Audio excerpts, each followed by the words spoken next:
अ, ये बात कहना कि अवैध खनन राज्य में बढ़ रहा है, ये बात पूर्णतः निराधार, असत्य, भ्रामक है। मेरा ये मानना है। और इसका सबसे बड़ा प्रमाण ये है कि जो खनन राजस्व है उसमें बहुत तीव्रता से वित्तीय वर्ष 2023-24 में, जो अब समाप्ति की ओर है, उसमें बहुत तीव्रता से वृद्धि हुई है।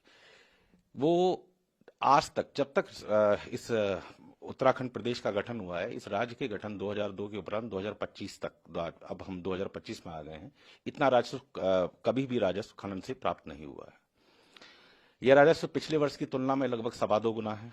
यह राजस्व आज तक फाइनेंस ने जब भी टारगेट दिया है, उस राजस्व को, ये प्रथम बार है कि हमने न केवल पूरा किया है, बल्कि उससे 200 करोड़ से ऊपर सरप्लस राजस्व लेके आए हैं। खनन विभाग की ये उपलब्धि कही जा सकती है।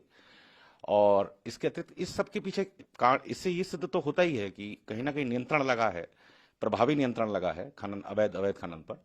और इसके पीछे, इसके जो हम लोगों ने इसके लिए जो मॉडस ऑपरेंडी अपनाया है वो ये है कि एक तो हमने नियमों का सरलीकरण किया सबसे पहले, और दंडात्मक कार्रवाई बढ़ा दी। नियमों का सरलीकरण करने के साथ साथ दंड बढ़ा दिए। नंबर 2, हम लोगों ने नई नई टेक्नोलॉजीज का प्रयोग कर रहे हैं।